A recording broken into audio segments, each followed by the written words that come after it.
Welcome to our examination of bureaucrats and bureaucracy. Most people think of government agencies when they hear the word bureaucracy, and they think of government employees when they hear the word bureaucrat, and their thoughts are often negative. They typically focus on a large government organization with inefficient, dehumanizing procedures that require tedious paperwork.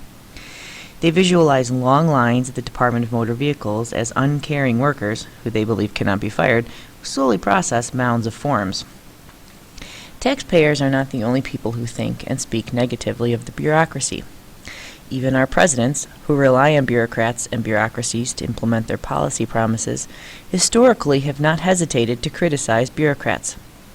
In an April 2009 radio and internet address, President Barack Obama stated that with the leaders he had placed in the bureaucracy, in the positions of Chief Performance Officer, Chief Information Officer, and Chief Technology Officer, I am confident we can break through our bad habits, put an end to the mismanagement that has plagued our government, and start living within our means. Are the negative images and criticisms of bureaucrats and bureaucracies fair? Before we can answer, we must understand who the bureaucrats are, what they are hired to do, and how they are expected to accomplish their work. Who was the last government employee with whom you had a face-to-face interaction? Who was the last government worker to make a decision that directly affected you? Chances are it was not an elected official such as the president or a member of the Senate. It was probably not an appointed federal judge. Rather, the government employees that you, and the people around you, interact with and are affected by on a daily basis are those individuals who are hired into executive branch agencies to implement public policy. That is, bureaucrats.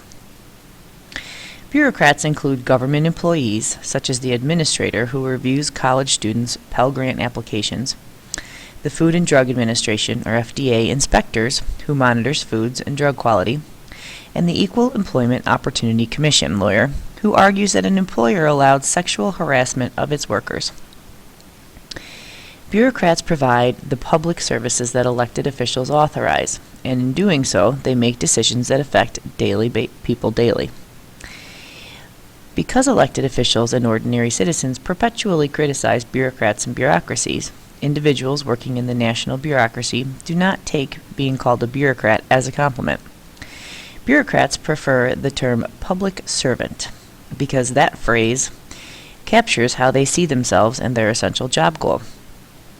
Even as people love to bash bureaucrats, data from the International Social Survey Program indicate that 63.9% of U.S. respondents agreed that public service in the United States is somewhat committed to serving the people, and an additional 11.6% agreed that public service is very committed to serving the people. Charles Godsall, a respected scholar of public administration and public policy, notes that studies show government employees to be very hard-working individuals who are motivated by the recognition of the importance of the public service. This public service motivation is distinct from the motivation of private sector employees, for whom salary levels and shorter work hours provide key incentives. Compared with private sector employees, public servants have higher levels of formal education, must comply with more stringent codes of behavior, and express a greater concern for serving the public.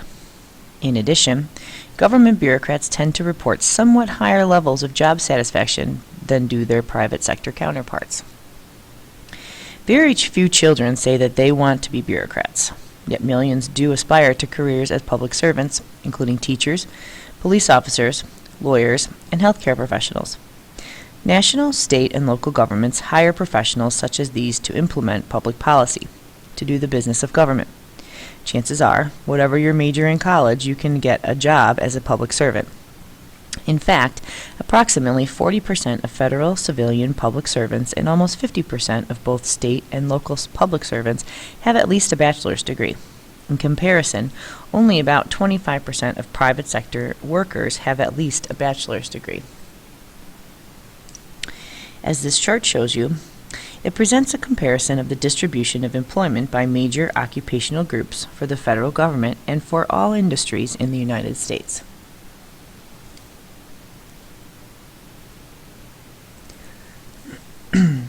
Joining the 23 million national, state, and local bureaucrats are the so-called shadow bureaucrats, employees on the payroll of private for-profit businesses and private non-profit organizations with government contracts.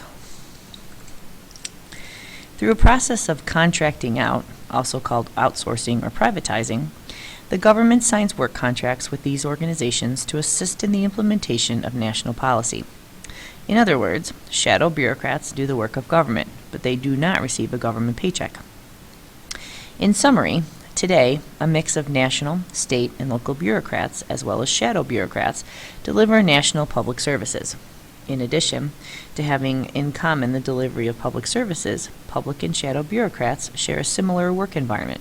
That is, they work in bureaucratic organizations. Max Weber, the father of sociology, coined the word bureaucracy to describe large organizations, such as government, with the following features: a division of labor, specialization of job tasks, hiring systems based on worker competency, hierarchy with a vertical chain of command, and standard operating procedures. Weber argued that those features enhance the performance and accountability of large organizations. In our discussion, bureaucracy is any organization with a hierarchical structure, although the term is most commonly used to designate a government agency or the collection of all national executive branch organizations. Organizations with those bureaucratic features are not unique to government. For example, colleges and universities are also bureaucratic organizations. They have a division of labor with a specialization of tasks. Consider the various academic departments, each specializing in a different discipline. They hire employees, such as professors, computer technicians, and student affairs staff, with the knowledge, skills, and abilities essential to doing their jobs well. Colleges and universities also have a hierarchy with a chain of command.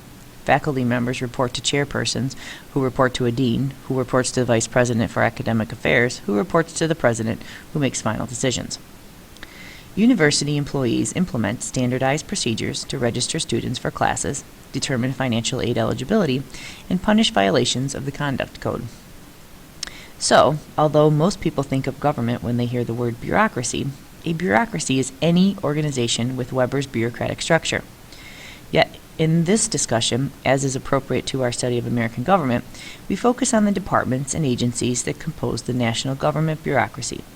And even though most people think of government employees when they hear the term bureaucrat, non-government employees, as we have seen, may also be paid with taxpayer money to serve the public, and so it is appropriate that we consider them too.